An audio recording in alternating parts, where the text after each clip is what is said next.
ಸಾಲದ ವಿಚಾರಕ್ಕೆ ಮಹಿಳೆಯ ಮೇಲೆ ಹಲ್ಲೆ ನಡೆಸಿರುವ ಘಟನೆ ಚಿಂತಾಮಣಿ ನಗರ ಪೊಲೀಸ್ ಠಾಣಾ ವ್ಯಾಪ್ತಿಯ ಆಶ್ರಯ ಬಡಾವಣೆಯಲ್ಲಿ ಬೆಳಕಿಗೆ ಬಂದಿದ್ದು, ಚಿಂತಾಮಣಿ ನಗರ ಠಾಣೆಯಲ್ಲಿ 7 ಜನರ ವಿರುದ್ಧ ಎಫ್ಐಆರ್ ದಾಖಲಾಗಿದೆ.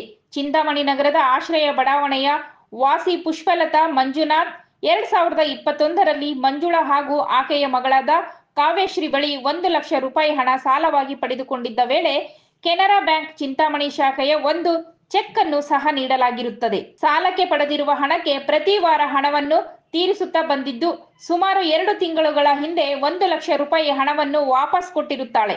ಹಣ ವಾಪಸ್ ಕೊಟ್ಟ ನಂತರ ಚೆಕ್ ವಾಪಸ್ ನೀಡುವಂತೆ ಒಪ್ಪಿಕೊಂಡಿದ್ದು, ಇದೇ ವಿಚಾರವಾಗಿ ರಾತ್ರಿ ಸುಮಾರು 7 ಗಂಟೆ ಸಮಯದಲ್ಲಿ ಪುಷ್ಪಲತಾ ಎಂಬ ಆಕೆ ಅವರ ಸಂಬಂಧಿಕರ ಮನೆಗೆ ಹೋಗುತ್ತಿದ್ದ ವೇಳೆ ಮಂಜುಳಮ್ಮರವರು ಗುಂಪು ಕಟ್ಟಿಕೊಂಡು ಬಂದು ಹಲ್ಲೆ ನಡೆಸಿದ್ದಾರೆ ಎಂದು ನಗರ ಠಾಣೆಗೆ ನೀಡಿರುವ ದೂರಿನಲ್ಲಿ ವಿಚಾರಿಸಲಾಗಿದೆ. ಘಟನೆ ಕುರಿತು ನಗರ ಪೊಲೀಸರು ಪ್ರಕರಣ ದಾಖಲಿಸಿಕೊಂಡು ಮುಂದಿನ ಕ್ರಮ కైగొండిದ್ದಾರೆ. నేను 2వ వార్డు కార్గిల్లో ఉండేది.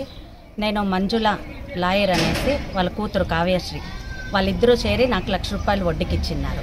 5 ఏళ్ళు ఇంకా వడ్డీ కట్టుకొని వస్తాను. వారానికి 6,000 రూపాయలు వడ్డీ కడతాను. అయినా కూడా నాకు టార్చర్ ఇచ్చి నడు రోడ్లో నిలబెట్టి నన్ను గలాట్ చేసి కొట్టి గలాట్ చేసి ఎవరెవరినో రోడీళ్ళంతా పిలుచుకొని వచ్చి నా మీదకి గలాట చేసి నన్ను కొట్టి గలాట్ చేసిండారు. నేను పోయి పోలీస్ స్టేషన్లో కంప్లైంట్ ఇచ్చిండాను, ఎఫ్ఐఆర్ చెప్పించిండాను. నాకు చాలా తొందర చేస్తూ ఉన్నారు. ఒడ్లకు వడ్లేసి నన్ను బతికేకి ఇడుస్తాను, చంపేస్తాము నరికేస్తాము అనేసి నన్ను బెదిరిక చేస్తూ ఉన్నారు. నాకు చాలా తొందర ఉంది వాళ్ళని. ఇంకానే ఈ ఏరియా మొత్తం చాలా టార్చర్ అనుభవిస్తున్నారు వాళ్ళని. ఇంకానే అదే చెప్తాండది. ఇప్పుడు వడ్డీలు ఇంత కట్టిండుకొని స్టేషన్కి పోయినా ఏడపోయినా వాళ్ళకే న్యాయం జరుగుతుంది.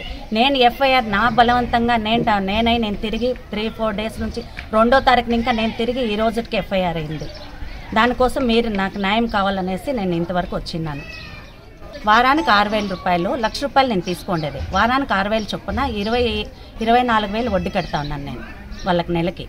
5 ఏళ్ళు ఇంకా కడతా ఉన్నాను. నా దగ్గర రికార్డింగ్లు, వాయిస్ రికార్డింగ్లు ఉంది, ఫోన్పే చేసిండేది ఉంది, ప్రతి ఒక్క ఎవిడెన్స్ నా దగ్గర ఉన్నాయి. అయినా కూడా నాకు టార్చర్ ఇస్తున్నారు, నన్ను బతికేకి ఇడుస్తూ ఉండలేదు. నేను లాయరు, నా కూతురు లాయరు, నేను లాయరు, మీ చేతిలో ఏమవుతుంది, మీ చేతిలో ఏమైతే చేసుకోండి అంటూ ఉండరు. నా దగ్గర దుడ్డు ఉంది, నువ్వు ఎక్కడికి పోయినా నేను దుడ్డు ఖర్చు చేస్తాను, ఒకరు వడ్డీ కట్టలేదంటే అయిపోయా నేను ఖర్చు చేస్తాను అనేసి అంటుంది. ఇంకా 10 లక్షలు దాకా కట్టేసినాను నేను. వారం వడ్డీ లేదంటే టార్చరే. గలీజ్ మాట్లాడుతుంది. అసలు ఐఎమ్ లాయర్ అని ఎవరు అంటారు. కావాలంటే నా దగ్గర వాయిస్ రికార్డ్ ఉంది. నేను ఎక్కడ కావాలన్నా కోర్టులో కానీ సబ్మిట్ చేస్తాను. నేను ప్రతి ఒక్క ఎవిడెన్స్ ఉంది.